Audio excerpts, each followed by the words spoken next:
Bien, nos encontramos en una edición especial de Salud y Política, donde vamos a comentar con el experto en temas de salud, el abogado Mario Ríos Barrientos, sobre el tema del discurso presidencial.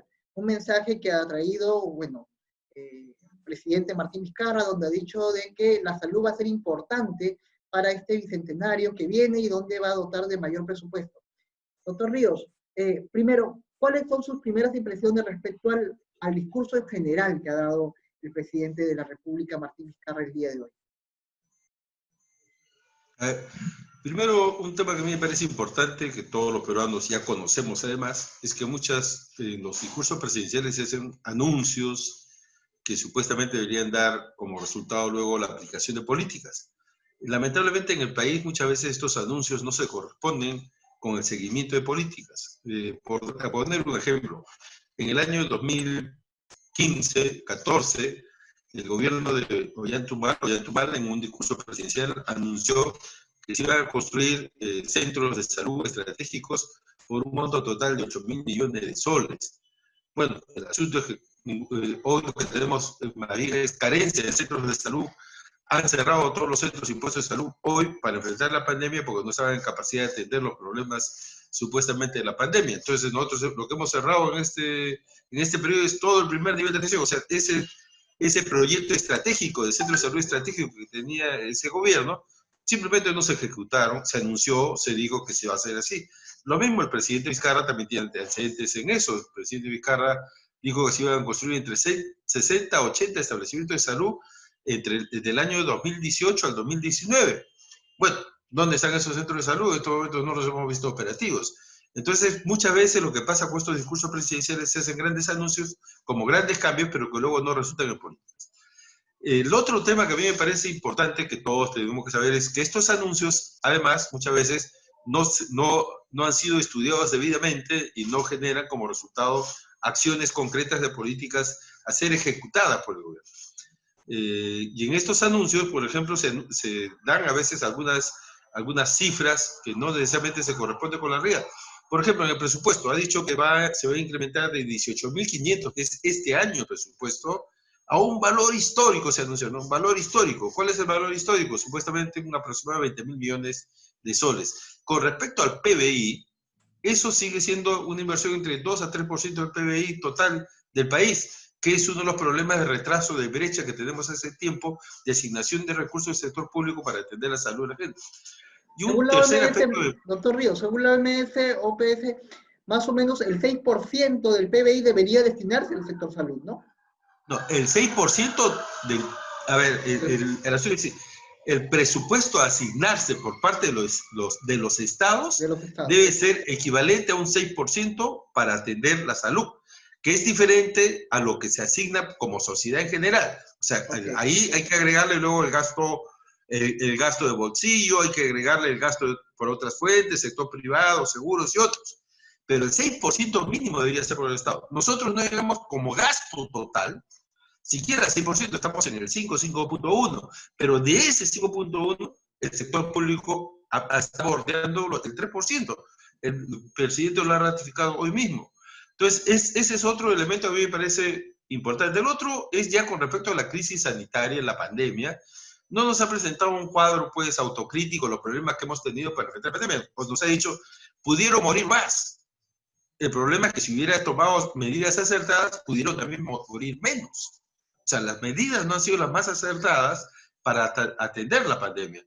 Y estamos, o sea, hoy el Perú ya está ocupando el 4º lugar en cifras por millón de muertes. O sea, estamos, por encima de nuestro está Gran Bretaña, está España, está Italia y nosotros somos cuartos. Nosotros acabamos de pasar a Suecia. Y es muy probable que en los próximos días pasemos a Italia y de repente en el próximo mes estemos pasando a España y seamos el segundo país del mundo con más cantidad de tasa de muertes por millón. ¿Y eso qué está implicando? Se está implicando que hay un problema, pues, en el desarrollo de las políticas, independientemente de los problemas estructurales que tenemos como Estado, porque esto es un problema de Estado, un problema estructural. O sea, estos son los descuidos que han tenido los diversos gobiernos, incluido el gobierno de Vizcarra, para atender la salud de la población, incluido el gobierno de Vizcarra, porque Vizcarra no está recién desde hoy en el gobierno, está desde hace más o menos 2 años, incluido en términos de sus preocupaciones reales y objetivas para atender la salud. Entonces estamos en un marco en el cual el gobierno ha sido poco autocrítico, porque no ha enfrentado la pandemia de manera adecuada. Él mismo ha reconocido hoy que no se ha terminado de distribuir los bonos, por ejemplo. Esos famosos bonos que por 4 meses se le ha pretendido dar a las personas 760 soles, que además no los ha entregado todos, recién van a entregar la próxima semana a 2.300.000 familias que todavía les falta entregar bonos, y hoy hace una promesa de 760 soles que se entregarán entre agosto y octubre.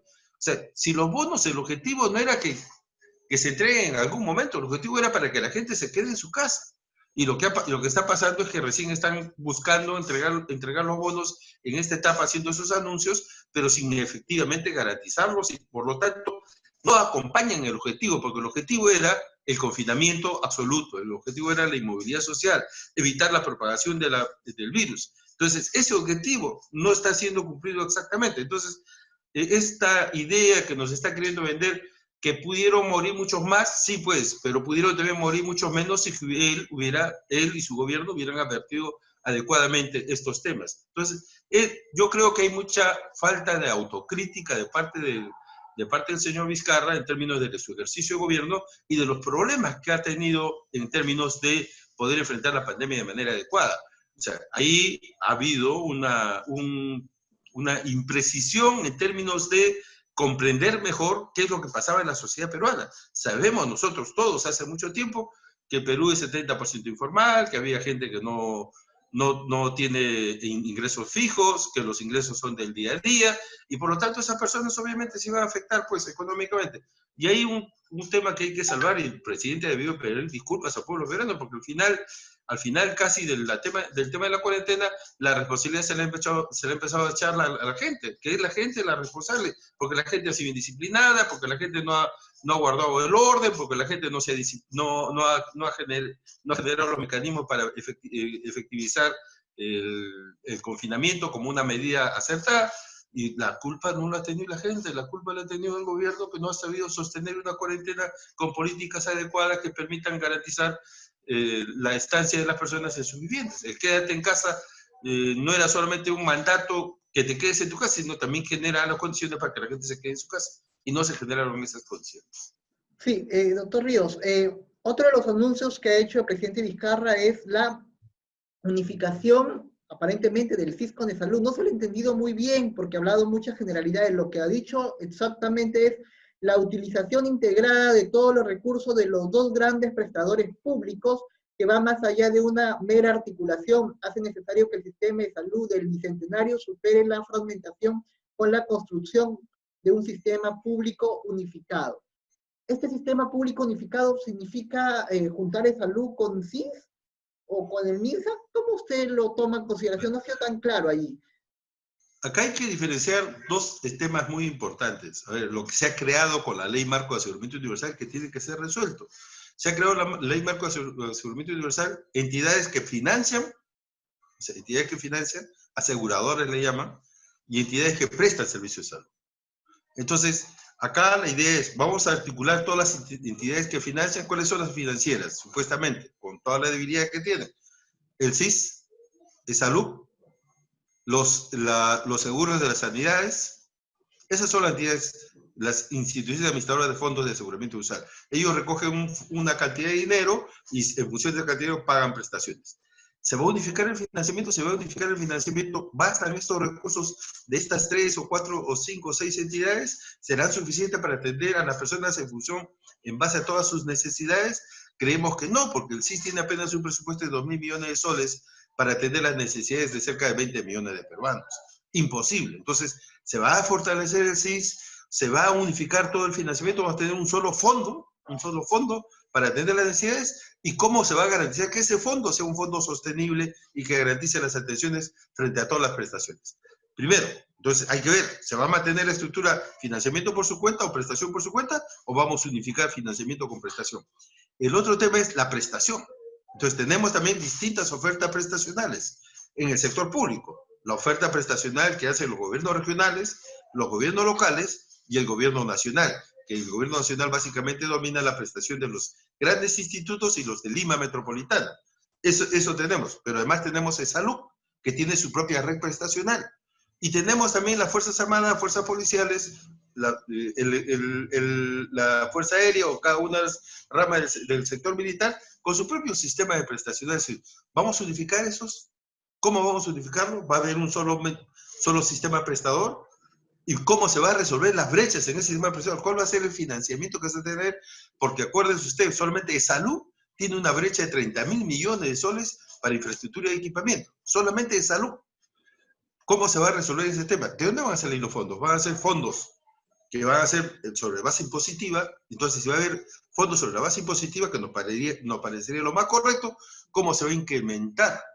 ¿Cómo se va a incrementar los tributos en el país? Nosotros tenemos una presión tributaria de apenas 14%. Con 14% de recaudación tributaria el país no puede atender las necesidades de la gente. Entonces, tenemos que hacer crecer los fondos. Y eso implica duplicar por lo menos la presión tributaria, 28%, e eliminar exoneraciones tributarias de todos los grupos de poder que ahora lo presionan. O sea, el impuesto a la riqueza, el impuesto a las grandes ganancias, los impuestos que tienen que pagar los que se dedican a la industria extractiva, los impuestos que tienen que pagar los distintos sectores que han sido, los casinos, incluso se exoneraron impuestos con el Congreso anterior. Entonces, todos esos sectores, todas esas exoneraciones tienen que eliminarse para procurar captar el máximo de recursos para atender las necesidades de la gente. ¿Por qué? Porque la idea es que ningún peruano se muera por falta de dinero, que ningún peruano se muera porque no tiene los recursos, que todos los peruanos tenemos derecho a ser asistidos, no porque nos da una dolencia de mayor complejidad, entonces ahí ya no te cubre el Estado. No, el Estado tiene que cubrirte todas tus necesidades, pero para eso hay que ver cómo se hace una reforma tributaria. Y un tercer aspecto, ser un sistema más eficiente en términos de los gastos. O sea, no podemos seguir desregulando la compra de los servicios, como es el caso, por ejemplo, de los medicamentos, en este caso un insumo importante, cuyos costos son altísimos para el Estado peruano. Por ejemplo, no podemos seguir comprando, o sea, un sistema de salud de esas características no puede seguir comprando el trastuzumab a 5.500 soles cada dosis. O sea, es imposible. Con eso no vamos... Si vamos a juntar todo el dinero solamente para darlo a la industria farmacéutica, no tiene sentido. Cuando esos precios deben ser regulados. Deberíamos establecer una política de regulación también de precios de los propios medicamentos, declarar los medicamentos y todos los insumos médicos, desarrollar una industria nacional y declarar todos los insumos médicos de necesidad pública y por lo tanto también trabajar en términos de los costos, o sea, reducir los costos del acceso a la salud. Y finalmente, para quienes se van al sector privado, tendría que haber también una regulación, porque no puede ser costos abusivos como lo que estamos viendo, lo que hemos visto en plena pandemia, como el aprovechamiento del sector privado ha sido tan fuerte de la situación de carencia de salud de la población, el peligro, el riesgo de la vida, que han puesto los precios que le ha dado la gana y han generado grandes ganancias. Entonces, una reforma, un cambio sustantivo del sistema de salud implica varios elementos a tener en cuenta y un aspecto muy importante, quién conduce todo el proceso. Y ahí, muy claramente, es el Ministerio de Salud que tiene que conducir el proceso. Entonces, hay que fortalecer la autoridad de salud. Y eso implica también reformas en términos de la descentralización, reformas en términos de la relación con los prestadores y los financiadores, y reformas en términos con respecto a la relación con los privados. O sea, es un paquete bien importante que el gobierno no nos ha fijado hoy en una ruta. Ha anunciado como gran medida solamente, vamos a unificar el sistema y vamos a poner 20.000 millones de soles, que desde a todas luces, esas dos medidas, de esa manera, son aisladas, no son suficientes, y estamos de repente frente a otro anuncio, de los muchos anuncios de los cambios que deben haber en el sistema de salud, pero que no se van a concretar porque el gobierno no está expresando una voluntad política clara para ese proceso de transformación. Entonces, en conclusión, doctor Ríos, los anuncios que ha hecho el día de hoy el presidente Martín Vizcarra no son suficientes para enfrentar ahora mismo la pandemia, ni a futuro tampoco beneficiar a los ciudadanos y ciudadanas para el servicio de protección de servicios y derechos en salud. Tiene el gobierno la oportunidad, vamos a ver, esperamos. El problema es que el gobierno tiene que salir de su caja, pues. Si sigue la caja del modelo neoliberal, si sigue la caja de mantener las reglas de juego para favorecer a los grandes empresarios, no, o sea, lo demás van a ser palabras y no van a ser acciones concretas. Y veremos, o sea, esperamos que el gabinete cateriano diga en concreto cuáles son los pasos para hacer todo lo que supuestamente se ha anunciado. o también vamos a escuchar el 3 de agosto otro discurso vacío en términos concretos de acciones y políticas reales y de parte del Premier, que no, lo único que nos va a ofrecer es una reactivación económica a beneficio de los grandes capitales, pero no necesariamente para favorecer y cambiar las cosas que como estamos planteando. Nosotros necesitamos cambios verdaderos, estructurales, cambios que impliquen salirnos de la caja de este modelo que nos ha encasillado en una situación en la cual hay altos niveles de exclusión y altos niveles de discriminación en nuestro sistema político en general y en nuestro sistema de salud en particular. Y entonces, si nosotros tenemos que salir de esa caja, para salir de esa caja implica obviamente decisiones firmes. O sea, los sistemas de salud más desarrollados se han construido en épocas de mayores debilidades. O sea, el sistema inglés se construyó después de la Segunda Guerra Mundial. El sistema peruano se puede reconstruir ahora, podemos construir un sistema totalmente diferente en el marco del mayor colapso que tiene nuestro sistema de salud y nuestro Estado peruano de los últimos 100, 200 años. Si en medio de eso no construimos reglas que nos permitan salir adelante como país y como sociedad hacia adelante, o sea, no vamos a tener, estamos perdiendo una oportunidad. Y el presidente lamentablemente no ha hecho los anuncios que esperábamos, pero no solamente los anuncios que esperábamos, sino los cambios que queremos desarrollar. Ha planteado un pacto Perú, ha planteado un pacto por el Perú. Esperamos que ese pacto por Perú lo desarrolle. Por ejemplo, parte del tema ha dicho, no podemos tener una economía, o sea, nuestra economía es una economía social de mercado. Perfecto, eso es lo que implica que también privilegia lo social. Y entonces, ¿qué es lo que se ha dicho el mismo gobierno? Que no puede intervenir en el mercado de la salud, que no puede impedir la especulación que ha habido en las farmacéuticas, que no puede impedir esto, no puede impedir lo otro. Entonces, si no puede hacer, entonces nos está diciendo en la práctica que tenemos un Estado amarrado de manos y que deja simplemente que los capitales abusivos tengan grandes ganancias en contra de los intereses de la gente. O sea, acá la idea es, el capital tiene que ser regulado y tiene que haber una regulación que permita efectivamente que generemos mayores condiciones para que la gente acceda. ¿Cuánta gente se ha muerto producto de no poder acceder al servicio de salud? ¿Cuánta gente se ha muerto? Ahí esa estadística, ese es un subregistro que está por ahí olvidado.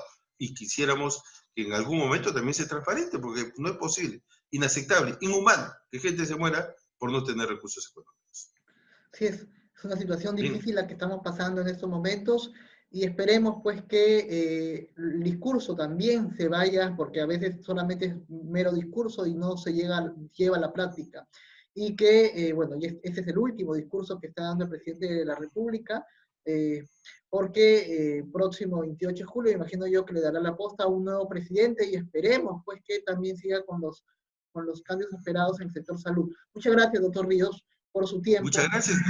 Y esperamos que la agenda de la salud siga presente en el país y que logremos cambios de verdad. O sea, se está yendo este gobierno, esperamos que, a ver, vamos a ver todo lo que se ha dicho ahora que se va a hacer, pero sobre todo tenemos que ver cómo los ciudadanos elegimos correctamente el próximo año una persona que se comprometa realmente a reformas sustantivas con el sistema de salud.